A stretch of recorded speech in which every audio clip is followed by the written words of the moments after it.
여성 코미디언 최초로 방송 3사 시상식에서 이관왕 대상 수상자인 이영자는 여전히 여러 방송에서 활약을 이어나가고 있습니다.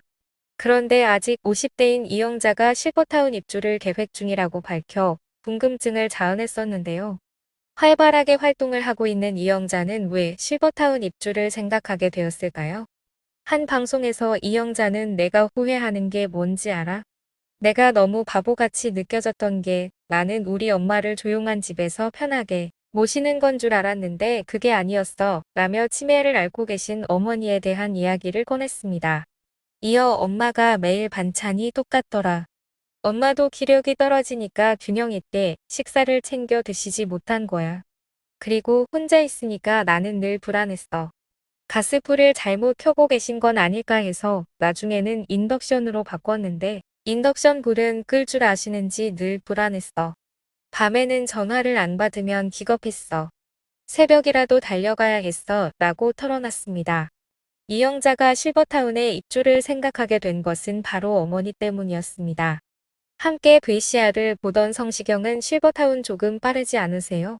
라고 물었고 이영자는 실버타운을 만 60세부터 주로 가요 라고 설명했습니다. 이어 저는 실버타운이 아니라 드림타운이라 생각해요.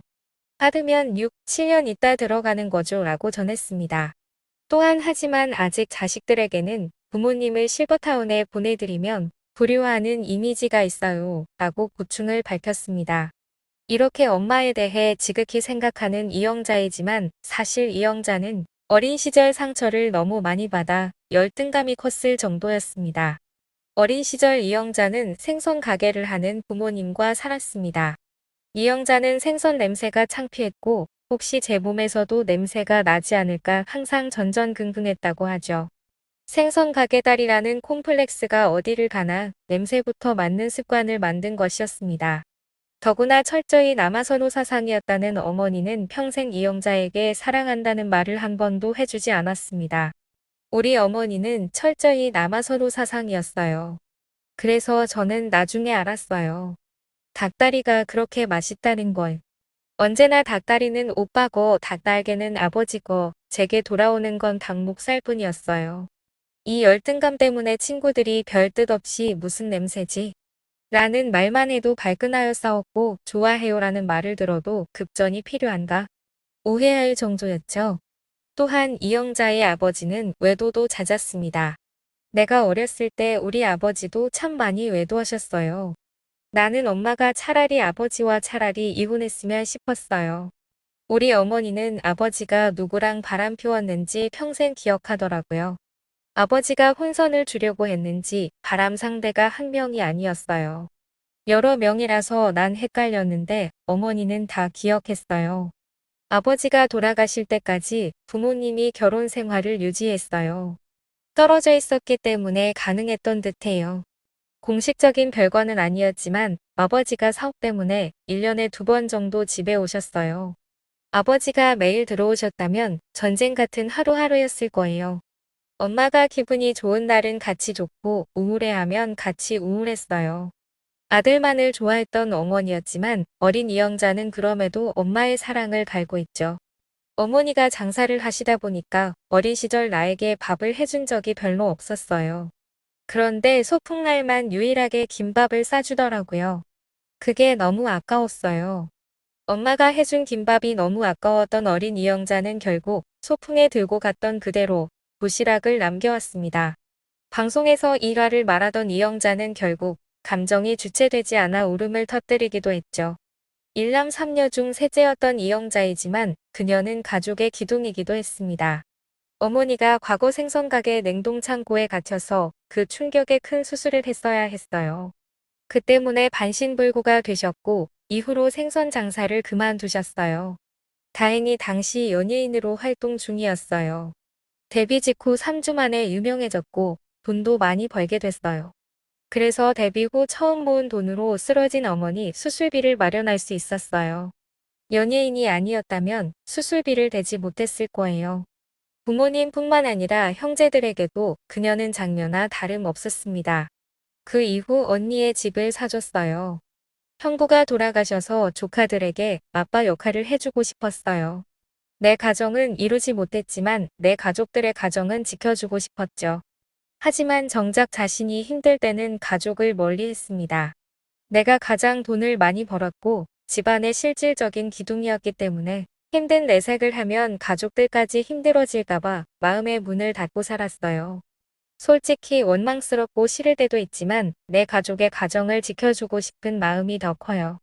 이렇게 가족을 생각하는 딸이었지만 정작 자신이 대학 진학을 원했을 때 부모님은 딸의 꿈을 반대했었습니다. 시장에서 하루에 2만 원씩 고등어를 팔아서 등록금을 모은 이영자는 서울예대 연극과에 입학하게 됩니다. 사실 이영자는 데뷔하기 전 이미 대학 졸업 후 밤무대에서 활동하며 1980년대 말부터 밤무대의 특A급 MC로 유명했습니다. 물론 개그계 진출 이후에도 바로 밤무대 활동을 아예 안 한 게 아니었고 여전히 레전드급 활약을 했다고 합니다.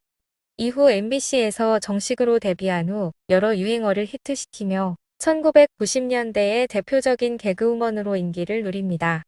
MBC의 에이스로 활약하던 1993년 강호동을 과하게 밀어주던 이경규 때문에 이런 식으로 할 거면 날 잘라라 라고 공개적으로 불만을 표출했다가 진짜로 잘리기도 했습니다. 하지만 1994년 SBS 기쁜 우리 토요일로 이적해 영자의 전성시대를 히트시키고 이듬해인 1995년에는 KBS의 슈퍼선데이에서 구수한 아줌마 연기로 금촌댁네 사람들을 시청률 40%를 부과하는 초인기 프로로 만듭니다. 한편 PD에게 금촌댁네 사람들의 신인이었던 홍진경을 출연시켜달라고 무릎 꿇고 빌고 자기 출연료의 일부를 잘라다가 붙여줄 정도로 홍진경의 데뷔를 도왔습니다. 이영자는 홍진경을 연예인으로 대성시켜준 주인공이죠. 이영자는 스스로 홍진경의 매니저가 되기를 자처했고 그렇게 하나부터 열까지 홍진경을 대성시켜주기 위해 힘썼습니다. 결과는 대성공이었고 금촌댁네 사람들과 기쁜 우리 토요일로 홍진경의 이름을 많은 사람들에게 알리는 데에 성공하죠. 그러던 2001년 3월 잠시 방송을 떠나 있다가 다시 돌아온 이영자는 다이어트에 성공했다며 자신의 다이어트 상품을 홍보했고 방송에 나와 다이어트 비법과 요령 등을 알려주기도 했습니다. 하지만 얼마 후 성형외과 의사 김모 씨가 이영자는 사실 다이어트가 아니라 지방흡입 수술을 했다는 사실을 폭로하여 대국민 사죄를 하고 방송 활동을 접게 되죠. 시간이 많이 지난 시점에서 일각에서는 이 사건을 다시 평가했습니다.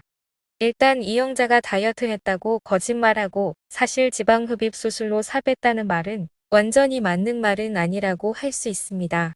정확히 말하자면 지방흡입 수술도 한 것이죠. 놀랄 만큼 체중을 감량하고 나타난 이영자는 분명 지방흡입도 했지만 다이어트도 열심히 한 것은 사실이라고 할 수 있습니다. 수술 사실이 밝혀진 시점에서라도 지방흡입도 해봤지만 효과가 없어서 다이어트를 진짜로 했다고 솔직히 발언했다면 좋았겠지만 절대 수술을 하지 않았다고 말한 것이죠.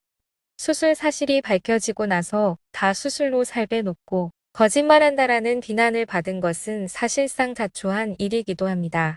더 큰 문제는 다이어트 상품을 홍보하며 판매한 것인데 이건 사실 거의 사기에 가깝다고 할 수 있다고 합니다.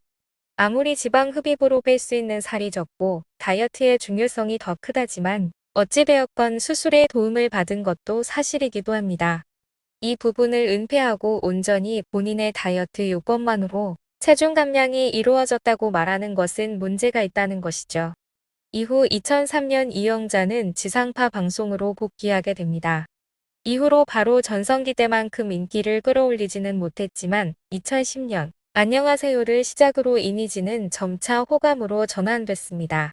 그리고 2018년 예능 프로그램 전지적 참견 시점에서 고정 출연을 하며 맹활약을 펼쳤고 그해 KBS와 MBC 방송연예대상에서 대상을 수상하게 됩니다.